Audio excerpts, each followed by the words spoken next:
by the Vail Resorts. It was in Breckenridge and that area. It was a great experience. We thought it was wonderful. We stayed there for a long time. We stayed there, but when you go to work there, so one thing is if you go to visit and you ski and it's fun, but when you go to work there, you realize that there's something very kind of goofy going on.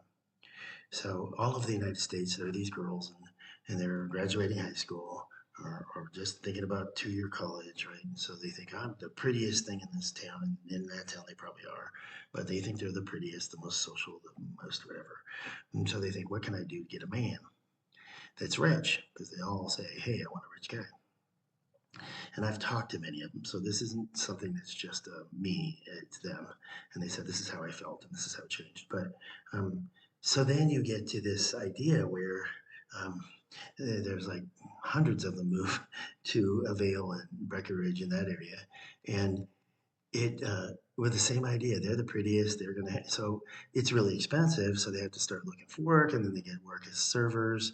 And you have to imagine in your mind like a store with a refrigerator rack, and there's like it's all white milk, right? It's all just like milk, and so they're gallon after gallon after gallon, like hundreds and hundreds of gallons of milk.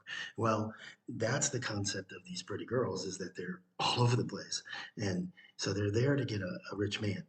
So they start working two and three jobs. They do a little bit of skiing sometimes, and then they socialize and they try and get this guy, this mystery guy.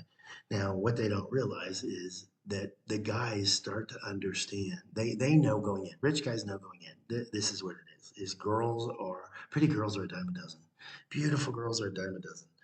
When they go to marry, they're not going to marry some pretty girl. It's good if the girl's pretty for them, but that's not really what they're looking for. They're looking for the family that live in Boston in the multi-million dollar home, and he has a job at some executive company, and so that they marry and they have this $1 million wedding. They're not looking for some girl that's a dime a dozen. So these girls go and they have sex with these guys, thinking they're going to capture these guys, and these guys are going to just love them forever. And that's a fairy tale that never works because they know that pretty girls are a dime a dozen. That's the reality they're not getting.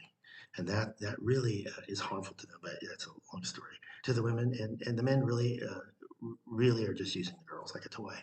And so and they keep that up the rest of their lives. They marry somebody who they may or may not be attractive to because the father works for some giant company, or the mother is rich, or they're doctors, or whatever. And the girl has some education. And that's what they're looking for, not some high school cheerleader who thinks they're the prettiest woman in the world. That kind of thing never works.